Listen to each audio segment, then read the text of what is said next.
No worries, man. Just go back and the question I just asked you about size being the issue. Yeah. Um, so all I was saying was, instead of using it, and whenever it gets brought up, and some people say it's a weakness, I kind of use it as one of my strengths. It adds into the versatility aspect of my game. I'm able to play fullback, a little bit of H back. I can move around, do a lot of different things. So obviously, I don't see it as a weakness. I've been playing like this size my whole life, and I think when you watch my film, you can see it's not a weakness either. Yeah, and I think that's a great point you bring up, because when you look at what you did at Cincinnati, one of the things I noticed watching you play is that they would still run behind you, whether you were lined up as an H-back, whether you were lined up in the slot, in line as a tight end. You had a very productive teammate and Michael Warren there at Cincinnati, and the coaching staff clearly showed confidence in you that you could sort of handle your assignments as a blocker. What are some of the things that led the coaches to have that sort of confidence in you to handle those assignments like blocking? Yeah, for sure. I've worked really hard on, not just blocking, but my whole game in general. But going into college, blocking was something I definitely had to work on a lot. So just going throughout different seasons, and taking different things from different coaches, and, listening to the seniors when I first got there, and just, growing each and every year. I ended up being, a really good blocker at the end of the year. Obviously, there's tons of room for improvement still in my game and everything, but I was able to improve each and every year, and the coaches saw that, so I think that's why they had some trust in me. You talk about your versatility, and so at the Senior Bowl this past January, you got to work some at fullback position. Was that your first time really getting some work there?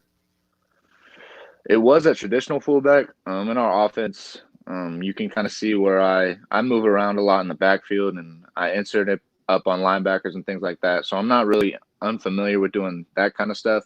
It was just more the traditional fullback, lining up like 5 yards deep in the backfield in a pro style offense.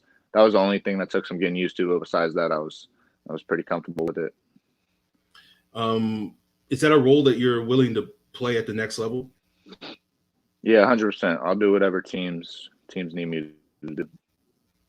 Now, we've seen, kind of talking about the fullback position, we've seen kind of a little bit of a resurgence there as of late in the NFL. We saw that in the Super Bowl, where the 49ers had a player by the name of Kyle Juszczyk, who, by the way, was a 6'1", 240-pound tight end in college. Yep. Is that a player that you believe that you could potentially model your game off of? Yeah, definitely. Especially this last year, kind of looking at myself in the league and seeing how my game would translate. I started looking at players in the NFL, and Kyle Juszczyk, definitely a player that stands out. Obviously, he helped his team go to the Super Bowl and had a great Super Bowl game as well. And I watched him throughout the year, and the way he kind of plays is how I kind of model my game, and what I could see myself doing something like that in the NFL for sure. Now, speaking of players that you can model your game off of, obviously Cincinnati has a big-time tight end at the next level in Travis Kelce. Sort of what aspects of his game do you try to incorporate into your own, and sort of has there been any contact between you and him in terms of making this transition to the next level? Yeah. Obviously, he's one of the best tight ends in the league right now. So just watching his film, if he ever has any advice to give to me, I always listen. I've been able to talk to him a little bit.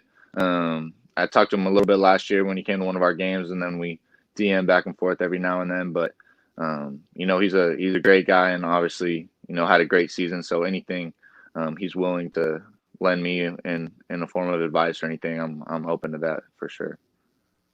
Now, one memorable play that you had this past season in the season opener against UCLA is there was an interception at the goal line, and you sort of ran seemingly like 80 yards downfield to make the tackle, prevent a pick six there. And that sort of preventing UCLA from scoring that going into halftime, I think really turned out to be pivotal for you guys being able to hold on to that win, because that score would have gotten them back into the game. I think that's one of those plays that maybe potentially you could point to if you're talking to a special teams coach, sort of talking about your ability to hustle and get downfield and make tackles. Is that something that you're selling yourself on, and your ability to do some of that more detailed, dirty work-oriented stuff that you would have to do playing special teams? No doubt. Yeah, I'm definitely going to have to play special teams when I get into the league, and I know that. And the great thing about playing at Cincinnati was Coach Fickle always made if you're a starter, you're on a special team. So I was on punt, all my junior, senior year, and then I played other special teams in the beginning of my career.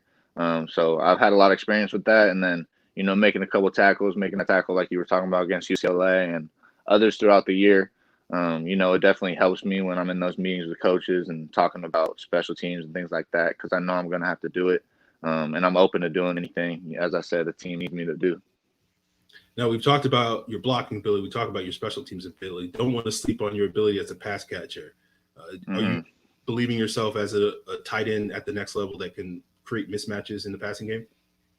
Oh, yeah, definitely. That's something I've always been able to do is, break down defenders, and if it's man, and then if it's zone, find open spaces, and definitely super comfortable in the passing game, and believe that, my game can translate when it comes to that aspect as well to the next level. Is there a favorite route that you like to run?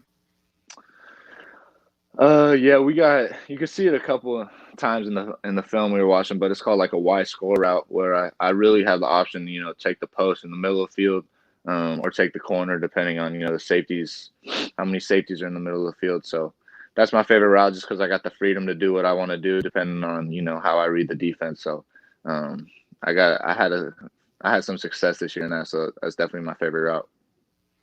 And you talk about the success you had this year. You became a much more featured part of the Bearcats offense in the passing game. Mhm. Sort of what elements of your game from your junior year to your senior year were you able to improve upon that made the coaching staff a little bit more comfortable to make you a featured weapon? Yeah.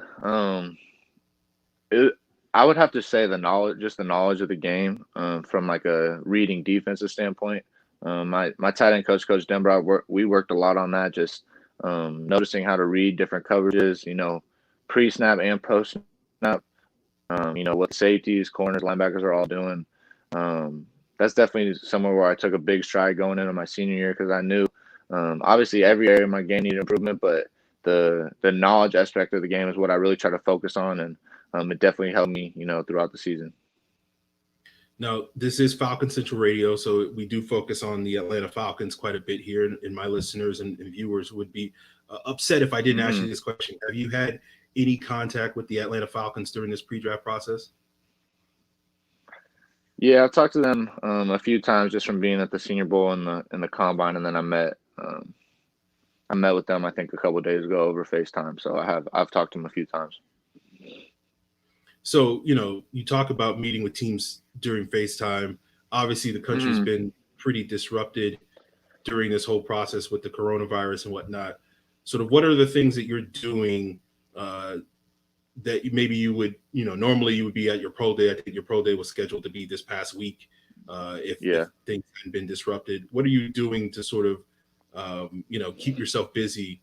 And is sort of that FaceTime sort of situation how you're interacting with teams now? Yeah, so obviously you can't, the NFL, all like travel to and from facilities and all that's canceled. So you got to be a little bit creative. So I think all the teams are doing like some sort of FaceTime or over Zoom and things like that. So I think that's how the teams are doing it now. And that's probably how they're going to have to do it for a little bit. And then, just staying busy and getting creative with workouts and things like that to, keep your mind off all this craziness. Um, you talk about the craziness. Large parts of this country are sort of under quarantine. They're under lockdown. People are staying at home. Hmm. What are you trying to do to sort of keep busy and keep your mind up? You continue to hit the gym, continue to work out, continue to work on football stuff, or are you trying to keep your mind on other things? Yeah, I'm definitely working out a lot, and trying to work out as much as I can, getting ready for whatever team drafts me coming up in the next month or so. But then also spend time with my family. I wasn't even going to be in Sacramento during this time, my hometown. I was going to be back in Cincinnati, so just taking advantage of that extra time with them because I wouldn't have had it if all this stuff wasn't going down. So you got to look at it a little bit like that, I think. You got anything sort of essential in your stay at home kit? You big video game guy or anything like that you like to do at home? I've been playing a lot of Apex lately with a couple of buddies. So definitely that, and then I like binge watching different shows and stuff like that. And yeah, especially during now, we've been doing puzzles, playing games, a bunch of stuff because you run out of certain things to do when you're in the house for so long. Any Netflix recommendations for the viewers out there? Right now I'm watching All American. The second season just came out like a week or so ago, so I'm still watching that one. So I would definitely recommend that. Okay, I haven't gotten around to it. It's on my queue, but I haven't gotten around to it. So I'll Yeah, definitely it's a check. good show. Yeah, you gotta look into it. Any sort of food that you got stocked at the house that you need? Like I'm a chicken wing guy, so like I Yeah, got chicken wings, but anything for you that you gotta have? I mean, for me, I gotta eat a little. I gotta eat semi-healthy, so I always got the chicken breasts on deck. I always got the brown rice, vegetables, things like that. But I'm back home in Cali, and in Ohio we don't got In and Out, so I'm hitting In and Out, a couple times a week. Gotta go take advantage of the time while I'm here for sure. So In and Out's your sort of cheat day sort of go to. Oh yeah, yep. Animal style fries, definitely uh, every time. All right. Getting back to the conversation about football, sort of what feedback are you getting from teams and your agent in terms of what round they're expecting you to get drafted in? Yeah, I think throughout this process, I've kind of tried to, steadily rise throughout it. With the Senior Bowl and Combine, I had decent performances. So, I see myself going somewhere in the middle, maybe mid to late, is what you hear. There's crazy stories of draft day, and people think they're going to get drafted here and don't. So you never know, but mid to late is what I'm hearing and where I'll probably go. Is there a sort of a goal for you? Like, I want to be drafted in this round, or is it just wherever is wherever? Yeah, I mean, for me, my goal is obviously to get drafted as high as possible. But not only that, I want to go to a team, that is able to use me, creatively and use my strengths, use my skills to, the team's advantage. And so, whatever team I go to, whether it's the third round or whether it's the sixth round, I just want it to be a good fit and be able to, um, give as much as I can to that team, during next season. You talked about your hometown being Sacramento. Did you grow up a fan of a particular NFL team like the Raiders or the 49ers or anything like that? Yeah, I was a Raiders fan growing up. Definitely, I grew up. My whole family's from the Bay Area, Oakland area, so definitely a Raiders fan. I think I saw that you played basketball and baseball in high school. Is that true? Yeah, I played. Well, I pretty much just played basketball in high school. Baseball was only my freshman year. Oh, okay. hmm Obviously, that speaks to sort of the type of athlete that you are in terms of your all around skills. I'm curious, was any one of those sports your first love, or was it always football? Now, basketball actually was. Yeah, definitely. Growing up, loved basketball. I'm sure a lot of people could say the same thing. But yeah, definitely. Grew up playing basketball year round, pretty much. So basketball was definitely my first love, but football has overtaken it. You a big Kings guy? Nah, I'm actually a Lakers fan. Okay. Yeah, people always say that, but grew up a Lakers fan. My uncle was a Lakers fan, so kind of, took after him and been a Lakers fan growing up. You talk about the Lakers. Obviously, we lost Kobe Bryant earlier this year. Sort of hmm talk a little bit about sort of what impact he had on your life growing up as a Lakers fan. No, yeah, that was definitely super sad moment for, not only basketball, but the nation as a whole. Um, I had a poster of Kobe in my room from literally from, the time I was probably started playing basketball until my last day in college. So he impacted me, man. His work mentality, and the way he just looked at life in general and the game, and things are some things that athletes should look up to. And he's going to be a legend forever. And the things that he did on the court and just in sports in general are going to impact sports for a long time. Talking about basketball, sort of what elements of basketball game do you think you can bring to the table as a football player?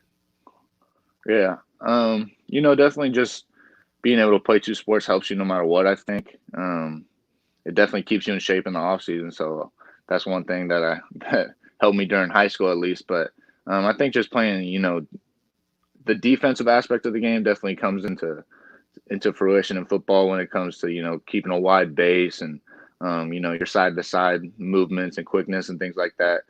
So I think that's the biggest thing that translates to football for sure. Were you more of a post player? Were you more of a shooter? How was your basketball game? I was a little bit of both. I played like I played anywhere from 2 through 4. So I could do, kind of just like my football game. I could do a lot of different things on the court back in the day. Not so much now anymore. I'm retired. Okay, okay. Um, Josiah, man, I really do appreciate you joining us and dealing with the technical difficulties earlier on the show, and appreciate your insights and into your pre-draft process. I wish you the best. I hope you get an opportunity, wherever you wind up get drafted, wherever you wind up playing. I hope you get the best opportunity. I think you're a really fun player, and you're right. Your versatility is great and whatnot. And so I think you can definitely carve out a role immediately on an NFL roster, and hopefully you'll be able to, live up to the standards set by a player like Travis Kelce Yeah. at this level. But go ahead and let people know if they want to hit you up on Twitter, where they can find you, or anything else you want to plug. Yeah. Hit me up on Twitter. It's at Josiah D5. And then on Instagram is just my whole name. So it's at Josiah Deguara. And Facebook, same thing. So hit me up on there. Give me a follow. I'll follow back. Yeah. Yeah. Okay, man. I appreciate it. Sort of what's next for you? Is it just a waiting game, hoping that you get another chance to hit the field, or what's the next plan over the next month between now and the draft? Yeah. Like a lot of the country, I think it's just taking it day by day, really. Over the next month, I'm really just going to keep working out. We got a lot of guys here in Sac. I got a couple guys from my high school that, are in the league right now. So just working out with them, getting to the field as much as possible, and, just trying to stay in shape and be ready for, whatever camp I'm in coming, whenever it is, May or April or whatever happens. So just staying ready at all times, because you never know what's going to happen. That's the plan for the next month or so. All right. One last question. You say you're at home. What's sort of your maybe your mom, your dad, or whatever? What's that home cooked meal that you can't wait to get when you get back home? Ooh, home cooked meal. It's probably lasagna. My mom cooks a really good lasagna.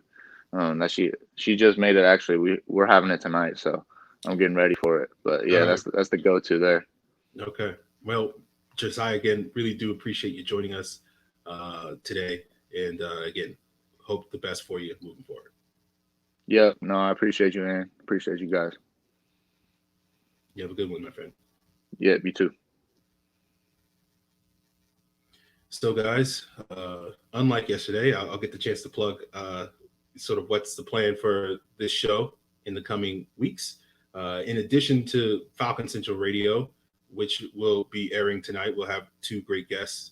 John McMullen, who's an Eagles insider, but will give his thoughts on the Falcons free agents, their offseason, as well as some of the things going on around the NFL. We'll be joined by one of the hosts of the Pewtercast, which is a Tampa Bay Buccaneers podcast. We'll get their thoughts on Tom Brady and what's going on with the Bucs offseason, and sort of their thoughts on sort of the moves that the Falcons have made, and sort of if they've moved the needle within the NFC South, which should be a fun division. That's all on deck tonight at 9 p.m. Eastern time, right here on the Pro Football Central YouTube channel.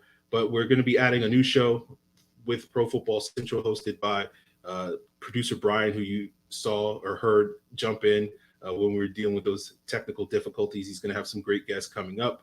Don't know quite exactly when the first show will be out, whether it's going to be tonight or later this week or next week or whatever the case may be. Trying to get some great guests for you guys, but definitely want to subscribe to the channel to make sure you get that. And Brian, I'm assuming you want to jump in and sort of. We got about 6 weeks of trailers before the first episode. It's a big buildup. It's like a Tom Brady Hulu commercial. I'm going to be like behind microphones, random places, possibly following past guests and see who we're going to get on. I think look for an interview in the next couple of days, probably by the weekend. And then, we're talking to a lot of awesome names, and maybe Aaron Freeman. I can be honored enough to have you join me and kind of put you on the other side and, get your opinion on. Actually, let me just ask you this one question before we close this live stream. How much of a fear is overconfidence right now for the Falcons and the Falcons fan base with how talented of a roster you guys have. It's been proven every year. There is a difference between on paper and on field. How much of a fear is the overconfidence right now? I mean, it's a legit fear. I mean, on paper, you see the stats that are saying like got 11 first rounders on offense, and so you're going to come into the season thinking, we're as talented in offense from an athleticism standpoint, from a skill set standpoint, as any offense ever assembled.